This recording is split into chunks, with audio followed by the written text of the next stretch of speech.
So, good evening, guys. Welcome to this Facebook Live. It's nice to see you, nice to have you on board. This one is something that I'm following on from something that I did a few weeks ago, actually.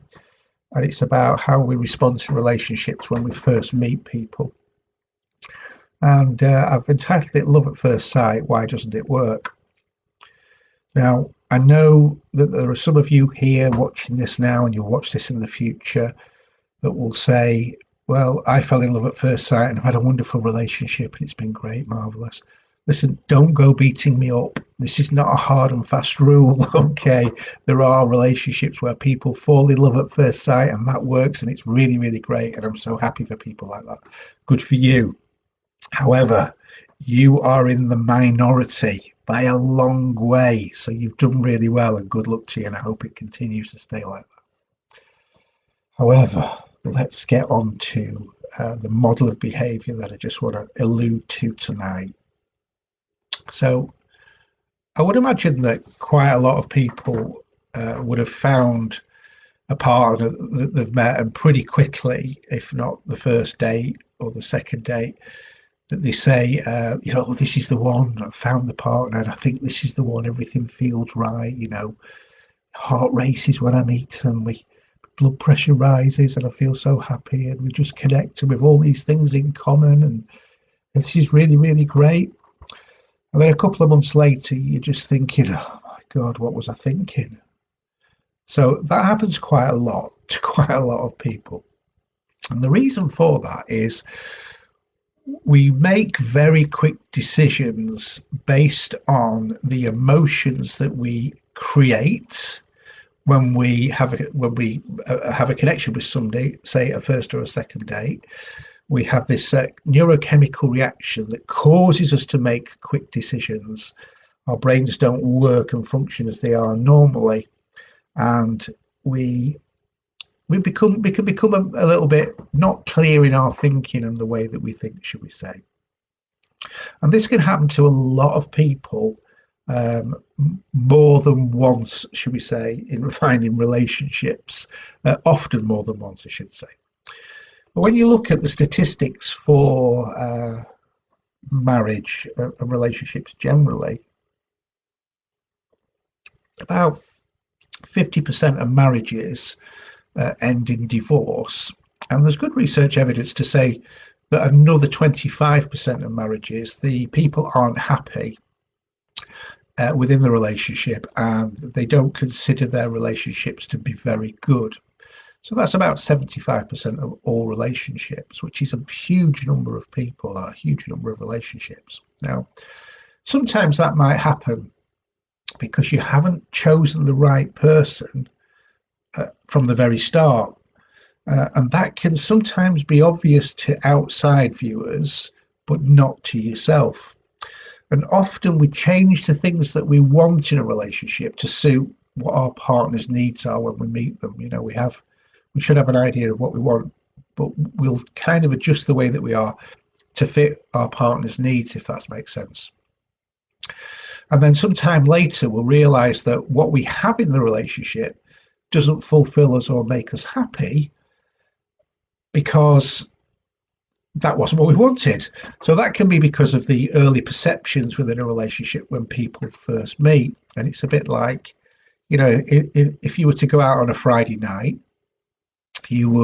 everybody looks glamorous and fabulous, and trying to let people see how they are, perceive how they are, with all the makeup and the nice clothes and saying all the right things. But in reality, that person is not necessarily the same person at 9:30 on a Saturday morning. There's a different perception there. So we do, as human beings, try and project onto other people what we want them to see us as rather than what we really are. But there is a model of behaviour for the love at first sight theory, and it kind of works something like this. Two people will meet, and pretty quickly it feels really beautiful and perfect, oh, he makes me laugh, we get on so well, we've so much in common. And that's the first sort of thread of the relationship, this neurochemical reaction with oxytocin, all these things going on in the brain where you think about the person a lot, you want to talk on the phone till the early hours of the morning, and all this goes on in the very early stage of the relationship. And then after that, there's the first red flag. And the first red flag could be a little behaviour that bothers you a little bit, or something that's said that just doesn't quite sit with you. And you notice that, but you'll tend not to dwell on it too much because of the overwhelming emotions that you felt at the beginning of the relationship. But what happens then is friends and family, people that you're really close to, they will obviously see the relationship differently to you because they're not involved in it, and they've not got those neurological reactions happening, and the sense of emotions that you've got going on firing around your body. And they might say things like, well, are you really sure about this one? Because, I'm not so sure, And that's what friends and family do when they're genuinely concerned. And your inevitable reaction is to say it's okay and clam up and carry on with the relationship, or become defensive, or even attack the other people. Well, you're never happy when I find a relationship, or don't you want the best for me? And it's very easy when you feel that in that early stages of a relationship that you want to defend it because you want to carry on with those emotions and with those feelings. Then after that, you start to get more red flags, more behaviours that you don't quite like, or things that are said that you don't approve of, or asking you to do things that aren't particularly favourable to you. And these little red flags appear. But your answer to that is, well, all relationships have their problems. No relationships are perfect. I'm sure we can work this out. And your family and friends intervene again. And you again become really defensive and say, why don't you want me to be happy? I'm doing really well in this relationship. I've never had this before. And then what that creates is it creates a distance and an isolation for yourself away from those people who are just being honest about what they can see. And you'll start to distance yourself from them. Not necessarily physiologically, you might see them as much, but you won't go to levels of conversation to talk about how you feel about the relationship, because you don't want that to prompt them to start voicing their doubts and concerns again. So you end up fighting the comments and fighting your friends and family, and creating a distance between you. And you don't want to fix that because you feel it's a threat to your happiness. Then your friends and family will become angry, and they will create more of a separation as well. They will kind of think, oh, we'll just leave her to it. She's not listening to anything we say. And so there becomes a divide then. Then ultimately within that relationship, there becomes a realization. And the realization is that everything, or a lot of the things that you perceive to be true at the beginning of the relationship, aren't actually real. That you've sacrificed a lot of what you should have wanted in the relationship for what your partner wants, and you've gone down that road of satisfying their needs without trying to satisfy your own needs. And that leads to a state of despair. There's a desperation that then creeps in, and you feel, because you've isolated yourself to some point, you feel that you are can't go to family and friends because you feel embarrassed because of what you said. And it does create a level of desperation within you that can cause you just to stay in that relationship exactly where you are without moving on. Now,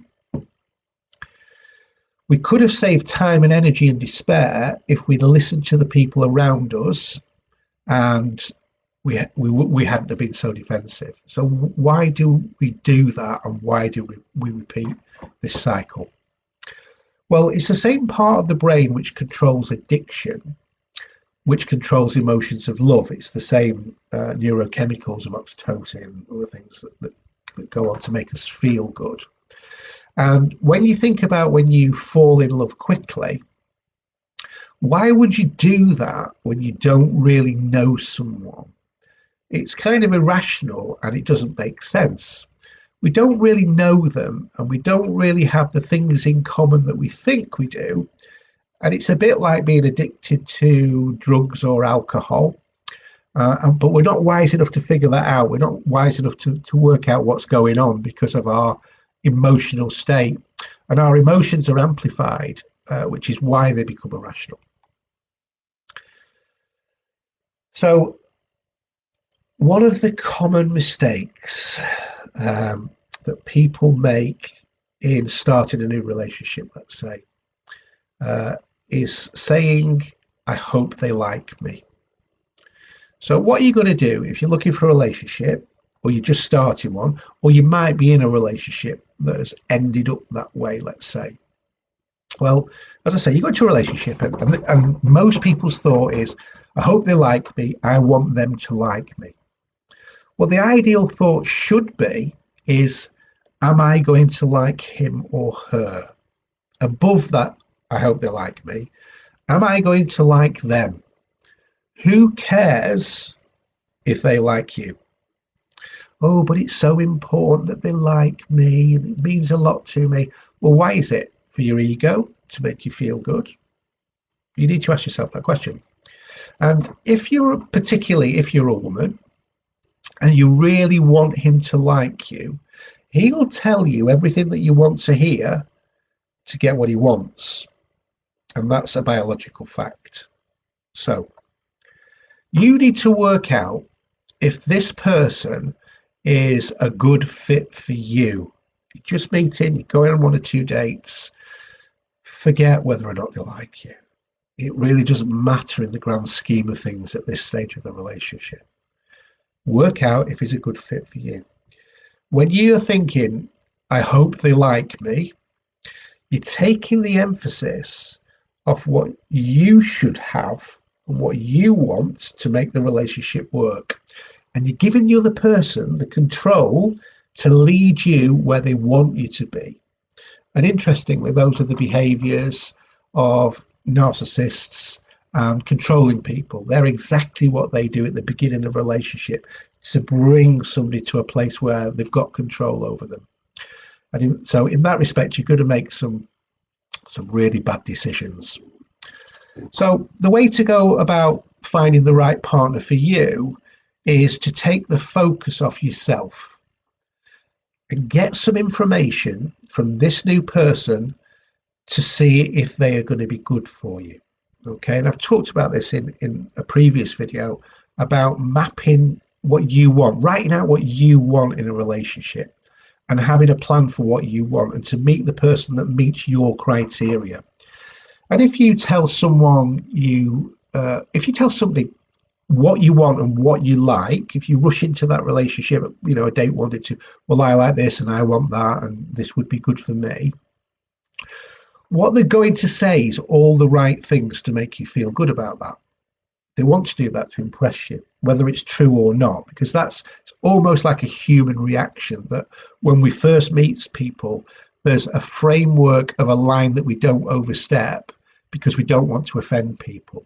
Not everybody does that. There's some straight talking people, but usually, and particularly in younger people, that's what tends to happen. So, say for example that you want to get married and have kids, then figure out if that's the same what they want, if that's the same for them. Ask them directly. Talk to them about kids and relationships, but don't put it across in a way that, well, this is what I want. Ask them how they feel about kids. Ask them how they feel about getting married. And you're asking questions that are allowing you to put that person into your plan or into your map so that you're able to work out if there's elements within the dynamics of the two of you that's going to make that relationship work. So don't be afraid to be straightforward on dates. Don't worry about whether they like you or not. Worry about if you can get from them information that makes you feel comfortable about the relationship because you've got genuine things in common that you can move forward with. But one of the keys for finding a good relationship is to be happy.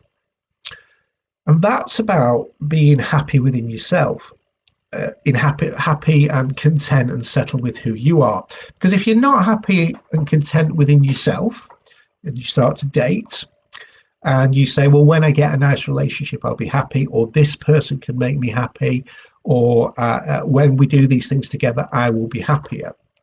Well, that's not going to work, because what you're saying is your happiness is always reliant upon the behavior of that person, which will change in the future. It's important that you get yourself to a position where you are able to look at a relationship but be content and happy about who you are as a person. And that really limits the chances of you being controlled or manipulated because you feel needed to go into a relationship. You might get a certain amount of pleasure out of starting a new relationship if you're not happy with yourself, but you may find that that's temporary pleasure. But the key to happiness is always to start with yourself and never something that you expect to happen in the future. So you can prepare yourself for a relationship that's more chance of working. Now, we talked before about your friends and family's opinion, and this should really matter. Usually speaking, generally speaking, people that fall in love, in the sense of what we're talking about, will fall in love within 3 to 5 dates. That's generally when people fall in love. And that's when they get this addictive hit and they can't focus and everything's just overwhelmed and they can't really rationally see reality, and it just overwhelms you and you're swept along with it. So it's really important that during this time that you have a relationship with your family and friends, and they are perhaps introduced to your new fellow or your new girlfriend, and they become not involved in the relationship, that's completely the wrong saying, but aware of the relationship and aware of that partner. And the reason for that is because generally what they will say will be truthful and honest, and you need to listen to what they're saying, because you're not really in a place to be able to work that out for yourself if you're overwhelmed with these emotions. Don't take the advice off that good friend that always says, follow your heart. Oh, follow your heart. I don't even know what that means. What does that even mean, follow your heart? Anyway, don't follow your heart. Listen to what your friends and family have got to say. It's probably going to be a bit wiser information than follow your heart. Okay, so again, pay attention to red flags. You know, you're overwhelmed with all this love and feeling great, and oh, you know, this is the one, and all of that that's going on with this irrational brain that your prefrontal cortex is closing down, and oh, anyway, pay attention to red flags and be brave enough to call it a day early if you have to, despite the feelings. Save yourself a lot of time and a lot of pain and a lot of hurt by picking up on those red flags early. Don't let them slide. Now, if you find yourself in a relationship that started that way and has worked out that way, that you've gone through that process and you're in that relationship now, then there's ways to put that right. Not all relationships have to be miserable and not as they should be, and not how you want them to be for both of you. There's always ways to put that right. With most cases, I've talked about violence and abuse before, there's some things that you don't ever accept as right or tolerate, but there's always ways to put relationships right, even if you started off a relationship with that kind of description I've talked about. So, and I've talked about putting relationships right in many videos about your 3 steps, your trust and friendship and communication. All of those things can make things right. So have a think about that, particularly if you're between relationships and you want a relationship that's going to work. You may have been through these cycles of relationships where you find yourself doing this, making the same mistakes over and over again. Have a think about what I've just said. Put it into practice. Prepare yourself for a relationship. If you're in a relationship, it needs to be made better, then work at making it better. So thank you for watching. I hope it's been interesting for you. I hope you can take something from it. you disagree with me, that's absolutely fine. I have no problem. Everybody's entitled to have their own opinions and create their own lives for what they want to do. And, I respect that. It's not for me to tell people what to do. If they want to behave or do things their own way, absolutely fine. So give me some thumbs up, give me some thumbs down, give me some comments. If you want more from me, then, click on my banner, fill in the Calendly link. I'll give you we can have a chat about your needs, whatever you think you need within a relationship, where you want to go in relationships. Do you want to start a relationship? Ask me questions. I'm always happy to answer those. I love getting the feedback from you, from your little questions and how you think. I think it's really interesting. I appreciate that we're all different, but because we're all different, there's ways that we can all find good relationships and make relationships work when we come together and start to work them out. So again, thanks for watching. Enjoy the rest of your weekend, and I will see you on the next Facebook Live. So take care.